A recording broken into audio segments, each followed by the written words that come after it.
Today, we're turning the PlayStation 3 into the ultimate first-person shooter machine. With this, the Tactical Assault Commander 3 from Hori. I think this will be the first time I look at a third-party controller manufacturer that is still actually kind of relevant today. I mean, Nyko and Mad Catz still technically exist, but I don't know anyone that's buying their stuff anymore. Ooh, wow, look at this claim down here. Ultimate weapon for FPS gaming? Mouse enables PC gaming experience. Wow, it's gonna be just like using a PC. So with this whole thing, we've got our keyboard, we've got our mouse. Ooh, keyboard's actually backlit, and it looks like it even comes with a little mouse pad. I know this red text isn't exactly easy for you guys to read, but the only thing interesting in here is the fact that all the buttons can be remapped, which is actually kind of nice. Oh, Velcro. Oh, there it is. Man, this camo effect is ugly.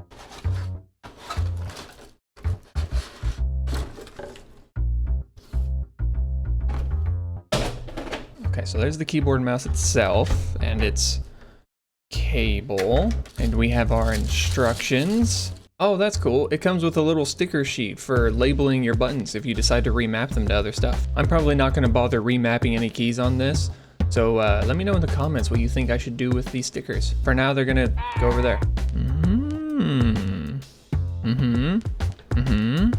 Oh. Okay, so this has got a lot of switches on the top that we can go over later. Come on.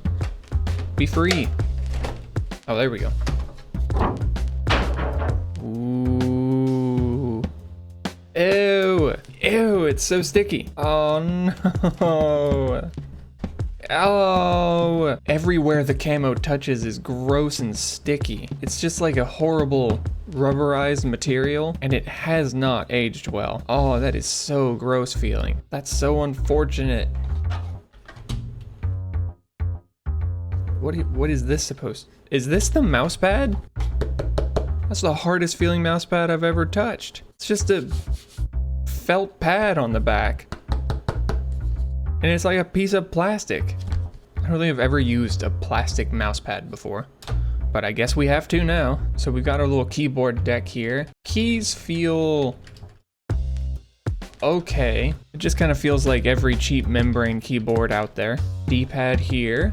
X button. There's our PlayStation button for going to the home menu. This is interesting. This button here is a walk button. So the arrow keys here are acting as your left analog stick, but these aren't exactly analog. So pressing this, it's just going to be as if you're moving the analog stick all the way forward. But if you were to hold the walk button down and move forward, it would be as if you're moving the analog stick about halfway forward, so your character would walk instead of run. And up top here, we have a series of switches. This one here that's labeled Snipe Assault is basically our mouse sensitivity. And this one with the 30, 50, and 70, this is the left analog stick sensitivity. So with it all the way to 70, hitting forward on here is as if you're pushing the analog stick all the way up. You can turn it down if you want to. I don't know of any reason why you would really want to slow down your movement with that. This on-off switch here is for reprogramming your keys. I think the only other neat thing about this little keyboard deck is that this wrist rest can just come right off if you don't want to use it. Oh god, my hands are getting so sticky from touching this. Going over to our mouse. Wow, this mouse is heavy. Oh, it's heavy and sticky. Now, in the documentation, your left click is R1 and your right click is L1. Now, the reason why it's the shoulder buttons and not the triggers is because this was a pretty common thing in the PlayStation 3's life cycle. Everyone kind of knew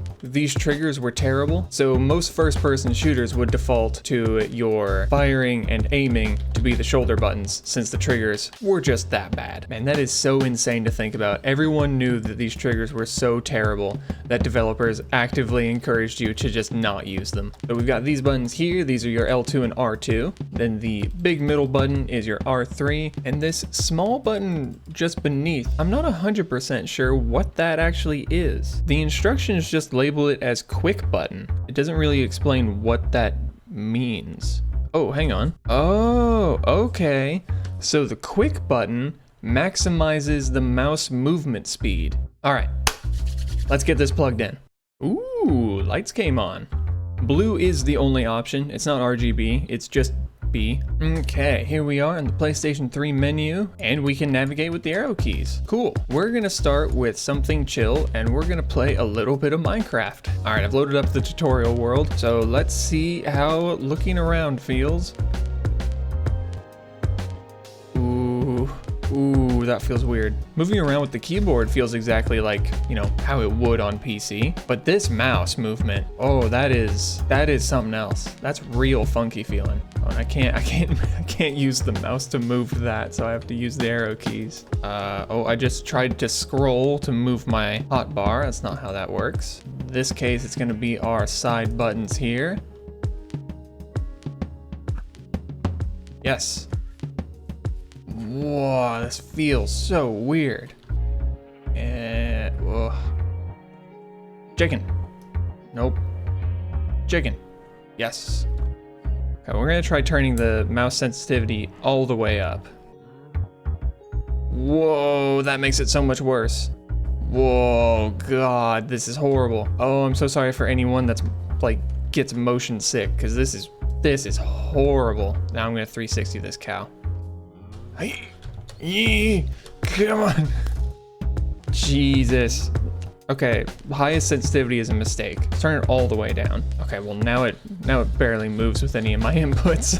In a way, this does feel slightly better. I don't think there's any chance I would ever be accurate with this mouse. Oh, let's test our walk button. Moving along, moving along, moving along. Then if I hold the walk button, oh yeah, it does walk. That's kind of neat. All right, let's try something else. Okay, I want to try something that's probably not going to work, but I want to give it a shot anyway. I want to try playing Time Splitters 2 with this. Now, the reason why I say this might not work is because if you've never used a backwards compatible PlayStation 3 before, controller support is really weird. Usually it only works if you're using an official PlayStation 3 controller like the DualShock or the 6-axis. Oh, well, that's a shame. Well, I guess returning for the second time. Now I'll finally know what playing the original Destiny with a mouse and keyboard would be like. A real mouse and keyboard. Oh, where do we want to go? Sure, let's go to the Dreadnought. Oh, my ship is so ugly.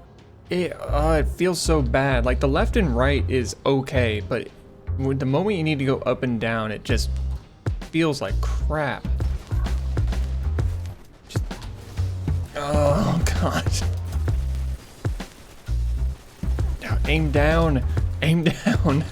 Oh, my mortal enemy, the yellow health bar. Jesus. I just want to turn around. Aim. This is horrible. Oh, this is one of the worst feeling things ever. No. I'll get ya.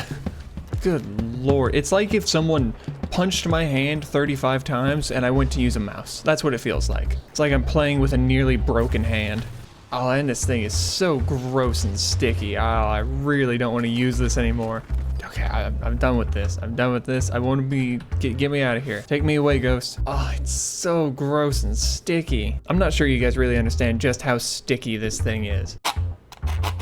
I am putting, like, no pressure on that at all. I'm just lightly dragging my finger across the top of it. This thing is horrible. You know, I really didn't think I would ever use something so bad that it would make me say this, but this thing is so bad that I'd rather use a Mad Catz controller.